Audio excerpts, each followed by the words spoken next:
We about to get to it, man. Make sure y'all smash that like button because it helps me get into the algorithm. And let's get it, man. Because we heard Joe Mazzulla talk about, hey, look, there's no pressure to repeat. Is there pressure once you've won one and you're trying to repeat and you've both done that? What is the feeling? If you don't call it pressure, what is it? Well, we talked about legacy. Anthony Davis makes a great point. How do you want to be remembered? Now the Celtics have the record of 18 championships. There really is no pressure, but Boston has a lot of motivation. A lot of things were done in the Olympics. Jaylen Brown not making the Olympics, Jason Tatum not playing the Olympics. So those two are definitely going to have a chip on the shoulder. It's not really pressure, but how do you want to be remembered? You want to be like, Paul Pierce and those guys and get one, or you want to go back to back, or possibly go back to back to back? Bro, I don't think people understand how hard it is to repeat, let alone three-peat. That's why what MJ did was so crazy. Like, for him to three-peat 2 different times, like, that's insane. I don't think that's ever going to be done again. Like, y'all think it's going to happen again in this era of NBA? That's insane work right there. I'm not going to lie. Three-peating 2 times. It's hard to win a championship, let alone 2 in a row, let alone 3 in a row. Like, that's next level right there.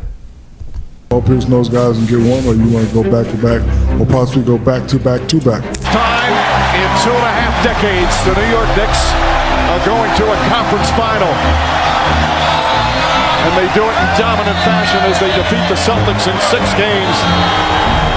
It's their largest playoff win ever. It stings, as it should. Anytime, losing stings, especially finishing your season like this,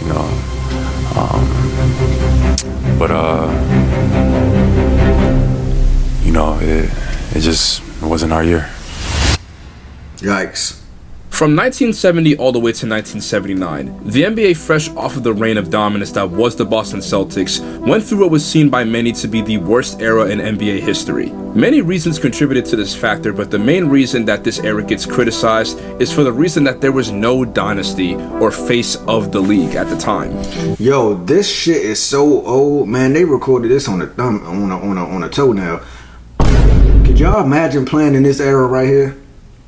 They say back in the day. Now I didn't say this. This is what they say. This is a known NBA fact. I ain't gonna say it's a known fact, but this is what people say around the people in the NBA. They say back in the day they used to play against plumbers and DoorDash drivers and you know what I'm saying, and mechanic workers and stuff like that. Now, I don't know how true that is, but it looked like, man, I would have averaged 100 points in this era. I ain't gonna lie. I would have been putting up hella buckets. In the 60s, the Boston Celtics won 9 of their 11 championships, and they were seen as the second biggest dynasty behind the Minneapolis Lakers. During the 70s, there were 8 different champions, and there was parity in the league at the time. And there was no player that was the true face of the organization. Only twice were there repeat champions with the Boston Celtics and the New York Knicks, which both teams won twice during that era, but we mainly saw a different champion almost every year during that time. This was something the league was not necessarily willing to deal with, as the viewership was on a steady decline, and there was a needed change. While this was an era that had a lot of negative things surrounding it, it was unique because it was seen as something that could never happen again,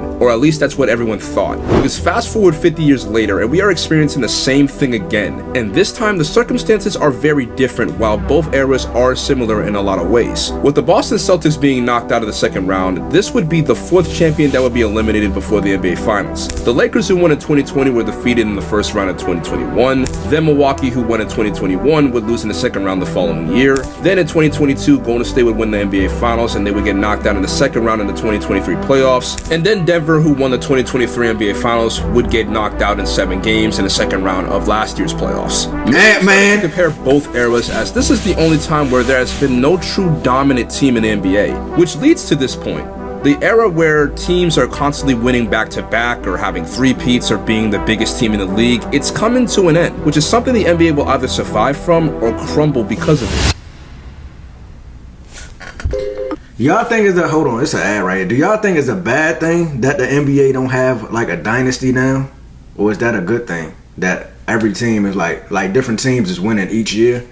Or do y'all think it's better for the NBA to have like a dominant team to where though they win every single year? That's a good question right there, because some people are saying like viewership might suffer because they don't have like a dominant team. They just have a bunch of teams winning every year.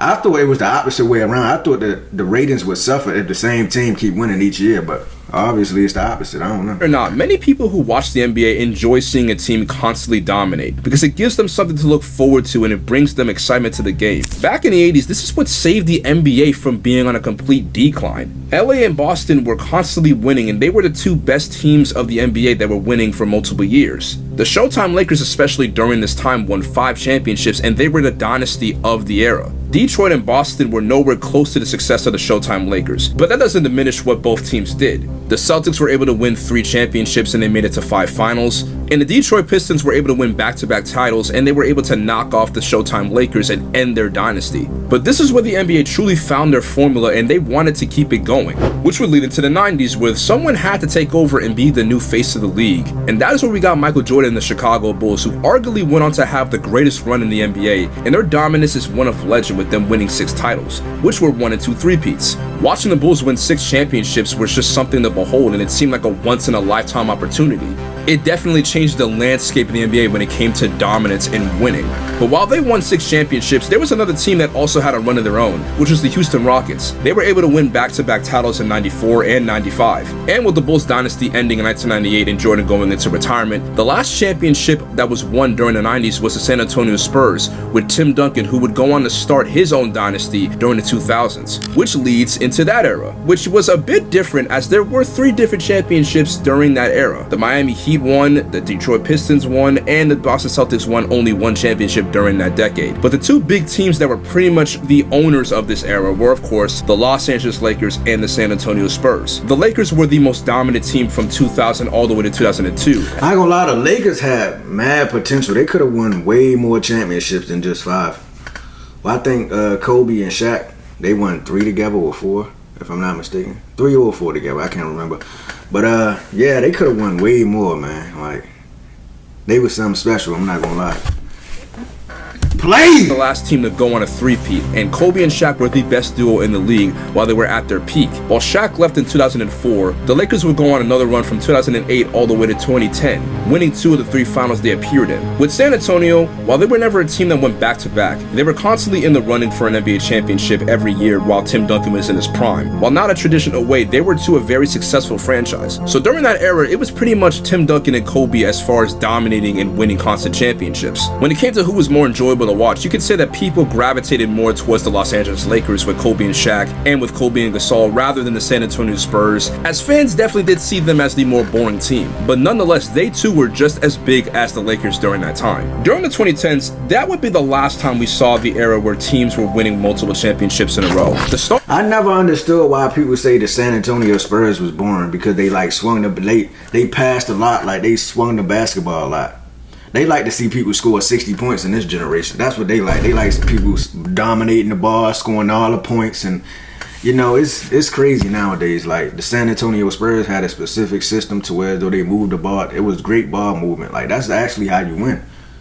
But this generation, they like people dominating the ball, scoring all these points and getting all these stats. So 2011, we I enjoyed the Spurs, who would win his first and only championship, as they were never able to replicate their success after that point. But after 2011, we would see LeBron James, who would only win 3 titles during this time, but he would make it to 8 straight NBA Finals with the Miami Heat and the Cleveland Cavaliers. Now with Miami, there is a debate on if they are a true dynasty, considering that they only won 2 of the 4 times they were in the finals. But during the height of their run, they were the franchise everyone hated, and they wanted to see them lose every single year, due to them starting the super team movement when LeBron, D-Wade, and Bosh formed in 2010. This was the team to watch during that time, and they made the league very exciting as they were constantly in the NBA Finals. However, that trio would come to an end when the San Antonio Spurs would win their 5th title and end Miami's chances at getting a 3-peat, while simultaneously adding to theirs. But after 2014, that seemed to be San Antonio's final hurrah, as they were still one of the best teams in the West, but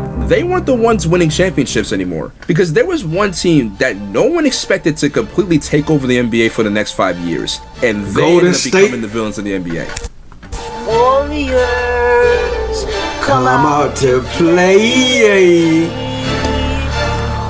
Warriors, come out to play. Oh, what a shot from Curry! Finds Vonleh, blocked by Green. Oh, what a block from Draymond Green! somehow they have to get the Kings off the line. And Clay, 8 for 8. Livingston sees an opening and throws it down. I could not stand the Golden State Warriors, man. They was too good. I'm not gonna lie. Like, especially when they got Durant, they was dominant before they got Durant. But when Durant came to the Warriors, it was over with. It was over for the league. It was unfair. You might as well didn't even watch the NBA at this time. We all knew that Warriors was about to win the championship. I could not. I hated the Warriors. I'm not gonna lie. Shooting all those threes, oh my. Bro, do you know how demoralizing it is for you to set? Let's say if you're playing against the Warriors, right? And they beating you, and you just starting to get back in the game, and then out of nowhere they shoot a bunch of threes, 10 straight threes in a row. And now before you know it, you out the game again. The game over. Like, I couldn't stand the Warriors. Off the glass, Barnes on the follow. The shot up. Iguodala, here it comes. He got it. The Warriors have won. This was the team that truly broke the NBA. In their early stages, it was just Stephen Curry, Draymond Green, and Klay Thompson who started out. And they won their first title in 2015, shocking everyone because they were a team that no one expected to win a championship. They somehow managed to overdo what they did in 2015 and go 73-9 and have the single greatest regular season in NBA history. And made it all the way to the finals, but they would lose to the LeBron-led Cavaliers. But that is not where the story ends for Golden State, as they would acquire Kevin Durant in free agency and seemingly break the league and the parity in the NBA. The news again coming in moments ago, Kevin Durant heading to the Golden State Warriors. How are you viewing this move from Durant?